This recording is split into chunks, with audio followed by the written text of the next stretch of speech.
Class 10th। हाँ दोस्तों, कक्षा 10वीं बहुत ही महत्वपूर्ण पड़ाव है आपकी जिंदगी का, और एक तरह से कहा जाए तो पहला पड़ाव, पहली सीढ़ी है जो आपको आपके उज्जवल भविष्य की तरफ, सुनहरे भविष्य की तरफ लेकर के जाती है। आज हम आपसे बात करने वाले हैं क्लास 10th की पढ़ाई की शुरुआत कैसे करें ताकि आप 90% या उससे ज्यादा स्कोर कर सकें।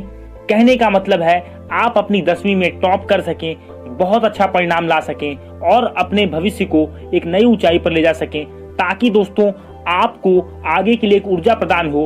आप उसी ऊर्जा के साथ अपने भविष्य की इबारत लिखें, अपने भविष्य को सुनहरा बनाएं। बिल्कुल दोस्तों, तो स्वागत है आपका एपिन क्लासेस यूट्यूब चैनल पर, और मैं आपका मित्र उज्जवल उपाध्याय स्वागत करता हूं आपका बहुत ही महत्वपूर्ण एवं अहम वीडियो में। आज मैं आपसे बात करने वाला 10वीं की पढ़ाई की शुरुआत कैसे करें और 90% अंक कैसे लाएं, अपनी कक्षा में, अपनी 10वीं में टॉप कैसे करें। देखिए दोस्तों, सबसे बड़ी बात होती क्या है, जब हम 9th क्लास में जाते हैं पूरा का पूरा सिलेबस हमारा चेंज हो जाता है और हमें ऐसा लगता है कि 9th हमारा समझने में ही निकल जाता है कि क्या हमारा सिलेबस है, कैसे अब हमको अपने अप्रोच को चेंज करना है, कैसे अपने तरीके को चेंज करना है। लेकिन 10वीं में ऐसा नहीं है। 10वीं में आप एक्सपेरिमेंट नहीं कर सकते, आप दोस्तों यहाँ पर प्रयोग नहीं कर सकते। कहने का मतलब आपको पूरा वर्ष ये समझने में नहीं लेना है कि मेरा सिलेबस कैसा है, मुझे कैसे पढ़ना है। बिल्कुल, आप 9वीं के बाद इतने परिपक्व हो गए हैं, इतने ज्यादा आप अब समझदार हो चुके हैं कि आपको पता होना चाहिए कि हमें 10वीं में किन बातों का ध्यान रखना है कि हमारे ज्यादा से ज्यादा अंक आए। दूसरी बात दोस्तों, 10वीं एक पड़ाव है, आपके जीवन का एक अहम पड़ाव है। आप पहली बार बोर्ड एग्जाम को फेस करते हैं। हर कोई नर्वस होता है, चाहे आप हो, मैं हूं, सब कोई नर्वस होता है। सभी के माइंड में एक बात चलती है, मेरी परीक्षा कैसी जाएगी, मेरे अंक कैसे आएंगे, मैं 11वीं में क्या लूंगा। बिल्कुल, तो इन सवालों को आपको दरकिनार करके, इन सवालों को आपको साइड करके बस ये सोचना है कि मैं अपनी 10वीं में अपना बेस्ट कैसे दे पाऊंगा, किन बातों का मुझे ध्यान रखना है कि मैं 10वीं में ज्यादा से ज्यादा स्कोर कर पाऊं। तो बिल्कुल हम एक एक बिंदु पर आपसे आज बात करने वाले हैं, एक एक पॉइंट पर मैं आपसे बात करने वाला हूं। जो भी मुझे पॉइंट्स लगे हैं, जो आपके इंपॉर्टेंट हैं, जो आपके लिए बहुत ही महत्वपूर्ण है आपकी स्टार्टिंग के लिए, आज मैं वो सभी पॉइंट्स आपके लिए लेकर के आया हूं। बिल्कुल दोस्तों, सबसे बड़ी बात जान लीजिए, क्लास 10 दोस्तों आपका बोर्ड एग्जाम होता है, यानी कि आप स्कूल के बाहर अपनी परीक्षा देते हैं। ऐसा नहीं होता कि ये परीक्षा कुछ अलग होती है, जैसा आप स्कूल में परीक्षा देते हैं वैसी ही परीक्षा होती है, बस आपके स्कूल में ना होकर के ये किसी सेंटर पर होती है। किसी सेंटर पर आप जाते हैं और आपकी परीक्षा की कॉपी स्कूल के टीचर न चेक करके कोई और टीचर, बाहर के टीचर चेक करते हैं। इसी परीक्षा को हम कहते हैं बोर्ड एग्जामिनेशन, और पहली बार आप बोर्ड एग्जामिनेशन क्लास 10th में देते हैं। चाहे आप जिस बोर्ड में पढ़ते हो, चाहे आप यूपी बोर्ड में हो, चाहे आप सीबीएसई बोर्ड में हो, चाहे आप एमपी बोर्ड में हो, छत्तीसगढ़ बोर्ड में हो, चाहे आप जिस बोर्ड में भी हो, सभी जगह बोर्ड परीक्षा का ही मॉडल है दोस्तों, बोर्ड परीक्षा का ही प्रारूप है, बोर्ड परीक्षा का ही पैटर्न है। अब आपको किन बातों का ध्यान रखना है कि जिससे आप ज्यादा से ज्यादा स्कोर कर पाएं। तो देखिए दोस्तों, सबसे बड़ी बात आपको पहले अपने सब्जेक्ट्स क्लियर होने चाहिए, कौन कौन से मेरे सब्जेक्ट्स हैं और सब्जेक्ट का सिलेबस क्या क्या है। बिल्कुल, सब्जेक्ट का सिलेबस जब आपके माइंड में क्लियर होगा, तब आप अपनी योजना को बना पाएंगे, अपनी योजना को कार्यान्वित कर पाएंगे, अपनी प्लान को एग्जीक्यूट कर पाएंगे, एग्जीक्यूशन दे पाएंगे उसको। आपको पता होना चाहिए कि ये मेरा सिलेबस है, इतना इतना मुझे पढ़ना है। हर सब्जेक्ट में आपको पता होना चाहिए कि अगर मैथ्स है तो मैथ्स में मेरे पास 15 चैप्टर्स हैं, साइंस है, साइंस में मेरे पास 15 चैप्टर्स हैं। आपको number of chapters, syllabus clear होना चाहिए, और आप उतना ही पढ़ें जितना आपके सिलेबस में हो, लेकिन बहुत अच्छे से पढ़ें। बिल्कुल दोस्तों, सबसे पहले एक काम करिए, आप कुछ भी मत सोचिए, पहले अपने सिलेबस को आप देख लीजिए, क्या क्या आपके सिलेबस में है, क्या क्या आपके बुक में दिया गया है, कौन कौन से चैप्टर आपकी बोर्ड परीक्षा में आएंगे। कई बार ऐसा होता है कि हमारी बुक्स में वो भी चैप्टर्स दिए होते हैं जो हमारे बोर्ड एग्जाम में नहीं आते हैं। तो सबसे पहले आप जिस भी बोर्ड में हैं उस बोर्ड की ऑफिशियल वेबसाइट पर जा करके, बिल्कुल दोस्तों, अगर आप सीबीएसई में हैं तो आप cbse.nic.in पर जा सकते हैं, यूपी बोर्ड में है तो यूपी बोर्ड की ऑफिशियल वेबसाइट पर जाइए। जिस भी बोर्ड में आप पढ़ते हो ऑफिशियल वेबसाइट से सिलेबस डाउनलोड कर लीजिए कि आप जिस सेशन में पढ़ रहे हैं। जैसे मान लीजिए आप 2021 का बोर्ड एग्जाम देंगे, तो आपको पता होना चाहिए कि 2021 में मेरा सिलेबस क्या है। हर सब्जेक्ट का सिलेबस पहले लिख लीजिए, पता कर लीजिए कौन सा सिलेबस है, क्या क्या चैप्टर्स आपके पास आने वाले हैं। अब उन चैप्टर्स के हिसाब से स्ट्रेटेजी आपको बनानी है। दूसरा काम आपको करना है टाइम टेबल। हाँ दोस्तों, अब आपको जो मेन काम करना है वो है टाइम टेबल। यही टाइम टेबल आपको टॉपर में, मीडियोकर में और डल स्टूडेंट में अंतर दिला देगा। बिल्कुल आपको अंतर यहीं पे पता लग जाएगा, जिसका जैसा टाइम टेबल होगा उस हिसाब से उसकी रिजल्ट आती है। बिल्कुल। और देखिए दोस्तों, टॉपर का जो टाइम टेबल होता है वो ज्यादा बड़ा नहीं होता है, वो कंसिस्टेंट टाइम टेबल होता है। कहने का मतलब अगर वो 4 घंटे पढ़ रहे हैं तो वो डेली 4 घंटे पढ़ेंगे। ऐसा नहीं होगा कि उसने कभी 6 घंटे पढ़ाई करी, कभी 8 घंटे पढ़ाई करी, कभी 10 घंटे पढ़ाई करी, ऐसा बिल्कुल नहीं होगा। वो अपनी एक स्ट्रैटेजी बना लेंगे कि मुझे 4 घंटे पढ़ना है, अगर मुझे 1 घंटे मैथ्स पढ़ना है, 1 घंटे इंग्लिश पढ़ना है, 1 घंटे साइंस पढ़ना है, 1 घंटे एसएसटी पढ़ना है, जो भी सब्जेक्ट्स हैं उनके सब्जेक्ट्स डिवाइड होते हैं। तो आपको भी ऐसे ही करना है, अपनी कलम कॉपी लेकर के एक टाइम टेबल को आप बनाइए कि हाँ मुझे इस टाइम टेबल पर पढ़ना है, मुझे इस टाइम टेबल से काम करना है और पूरे वर्ष मुझे ऐसे ही करना है, मुझे कुछ भी चेंज नहीं लाना है, इतना मुझे रेगुलर करना है। बस आपको बस यही करना है। जो मेरा दोस्तों अगला पॉइंट यही था, रेगुलर स्टडी। आपको हमेशा रेगुलर रहना है। कहने का मतलब आपने अप्रैल से स्टार्टिंग करी तो आप 1 अप्रैल से अपना एम बना लीजिए कि 1 अप्रैल से अपने एग्जाम तक मैं एक चीज अपने स्टडी में रखूंगा, वो है रेगुलरिटी। हाँ दोस्तों, यानी कि निरंतरता। आपको हमेशा रेगुलर रहना है। कहने का मतलब है कॉन्टिन्यूटी और रेगुलरिटी आपके पास है तो आप बहुत बच्चों से आगे हैं। देखिए ज्यादा बच्चे गलती क्या करते हैं कि वो अप्रैल मई जून, बिल्कुल ये दोस्तों छुट्टी का माहौल समझ करके इसको बिता देते हैं। इसको बिताने के बाद उनके पास जुलाई में नया सेशन स्टार्ट हो जाता है, उनको प्रेशर बहुत ज्यादा आ जाता है क्योंकि उनका सिलेबस कंप्लीट नहीं होता है। और बिल्कुल सितंबर में ही हमारी जो हाफ ईयरली एग्जामिनेशन होती है दोस्तों, अर्धवार्षिक परीक्षा हो जाती है, वहां पर हमारा परिणाम अच्छा नहीं आता है। इसके बाद वो हमें पूरा इफेक्ट कर देती है, पूरे साल भर हम परेशान रहते हैं। और वो इफेक्ट जो आपको दोस्तों करता है वहां पर हाफ ईयरली एग्जामिनेशन, वो जाकर के आपके बोर्ड एग्जाम में बहुत ज्यादा प्रभाव डाल देता है। बचने के लिए आपको अपना टाइम टेबल और टाइम टेबल के साथ साथ उस टाइम टेबल को रेगुलर फॉलो करना। बिल्कुल दोस्तों, पूरे तन मन से आप उसको लगना है, आपको पूरा फॉलो करना है। ऐसा नहीं कि मैंने बस टाइम टेबल बना लिया, 100 किया टाइम टेबल मैंने रख लिया, मैं उसको फॉलो नहीं कर रहा हूँ, तब आप बोर्ड एग्जाम में अच्छा नहीं कर पाएंगे। या आप लिख कर ले लीजिए। और दोस्तों, पढ़ने की जो आदत है वो आपको शुरुआत से ही बनानी होगी। कहने का मतलब वो आपको अप्रैल से ही अपने आप को इस तरह से ढाल लेना है कि हाँ अब मैं 10th में हूँ, अब मुझे बहुत सीरियस रहना है, मुझे बहुत अच्छा करना है। तो बिल्कुल अब आपको इन चीजों को ध्यान देना है। बिल्कुल दोस्तों, यहाँ पर मैं आपकी सहायता एक तरह से कर सकता हूँ। हमारे चैनल में दोस्तों एक मेंटरशिप प्रोग्राम लॉन्च किया है। बिल्कुल अगर आपको जो भी सपोर्ट चाहिए बोर्ड एग्जामिनेशन से रिलेटेड, कैसे आपको अपनी बोर्ड परीक्षा की तैयारी करनी है, किन बातों का आपको ध्यान रखना है, किन बातों का आप ध्यान रखेंगे तो आप बोर्ड परीक्षा में अच्छा कर पाएंगे, कौन कौन सी चीजें हैं जो आपको बोर्ड परीक्षा में ध्यान देनी है, कहाँ कहाँ पे आपको परेशानी हो रही है, किस किस सब्जेक्ट में आपको परेशानी हो रही है, कैसे कैसे आप सब्जेक्ट का दोस्तों उस सब्जेक्ट से पार पाएं, उस सब्जेक्ट का सोल्यूशन कैसे पाएं, कैसे आप उसमें अच्छा स्कोर कर पाएं। आपको दोस्तों क्वेश्चंस भी मिलेंगे, आपको इंपॉर्टेंट क्वेश्चंस भी दिए जाएंगे। तो बिल्कुल दोस्तों, आप इस मेंटरशिप प्रोग्राम को ज्वाइन कर सकते हैं, जो कि हमारे चैनल ने लॉन्च किया है।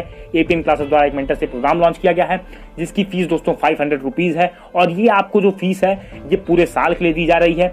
बिल्कुल आप हमें व्हाट्सअप कर सकते हैं दोस्तों। अगर आप इसमें जुड़ना चाहते हैं तो अपने नंबर से हमें व्हाट्सअप कर दें, हम इस ग्रुप में आपको जोड़ देंगे। बिल्कुल फिर आपको एपीएम क्लासेस की तरफ से, हमारे चैनल की तरफ से आपको पूरा मेंटरशिप दी जाएगी, आपको पूरा गाइड किया जाएगा कि कैसे आप बोर्ड परीक्षा में अच्छा करें, कैसे ज्यादा से ज्यादा स्कोर करें। तो दोस्तों नंबर आप नोट कर लीजिए 945594678782। हाँ दोस्तों, नंबर फिर से ध्यान से सुन लीजिए 9455467872। इस नंबर पर केवल आपको व्हाट्सएप पे मैसेज करना है कि सर मुझे ऐड कर लिया जाए। तो बिल्कुल आपको दोस्तों फीस पे करनी है। इसके बाद दोस्तों आपको पूरी गाइड बताई जाएगी कैसे कैसे आपको फीस पे करनी है, कैसे आपको जुड़ना है, और आपको इंपॉर्टेंट क्वेश्चंस, आपको पूरा सिलेबस, आपको tips and tricks board exam के लिए, कैसे आपको बोर्ड एग्जाम में एक्सेलेंसी पानी है, कैसे आपको अच्छा अचीव करना है, ये सभी चीजें हमारे चैनल द्वारा आपको प्रोवाइड करी जाएगी।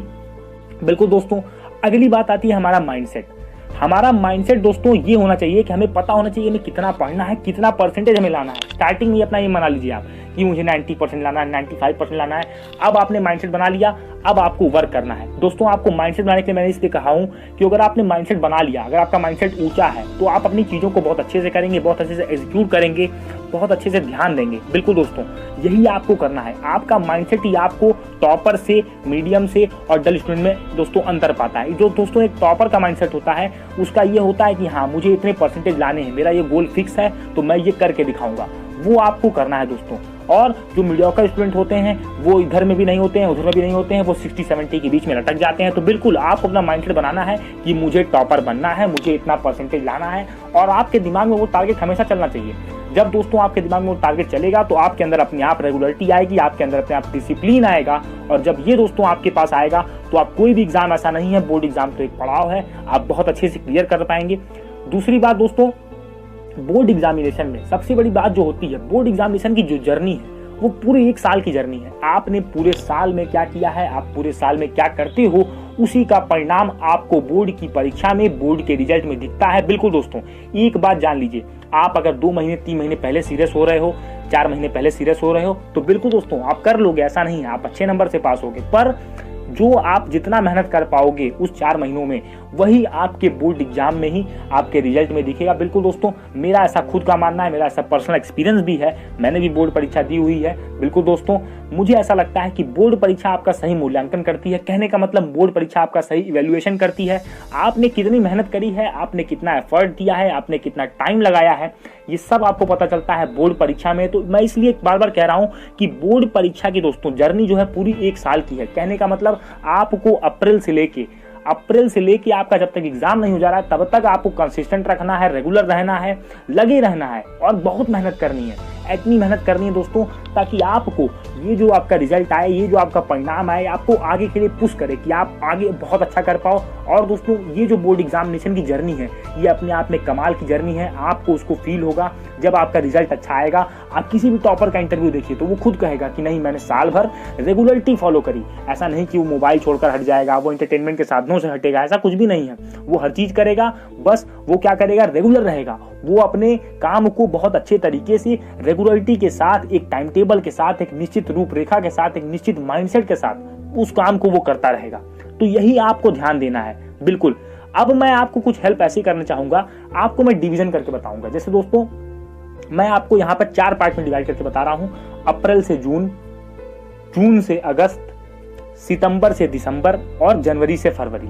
अब आपको ये 4 फेजेस में करना है बोर्ड एग्जामिनेशन की तैयारी। सबसे पहले एक बार जान लीजिए, जो अप्रैल से लेके, हाँ दोस्तों, अप्रैल से लेके जून यानी मई लास्ट तक आपका जो फेज है, ये जो 2 महीने हैं, इसमें आप अपने पहले सब्जेक्ट्स को समझ लीजिए। सब्जेक्ट्स की डिमांड क्या है, कौन सा सब्जेक्ट मुझे कितना एफर्ट मांगते हैं, मैं किसमें वीक हूँ, मुझे किसमें ज्यादा मेहनत करना है, यहाँ पर ये 2 महीनों में आप डिसाइड कर लीजिए।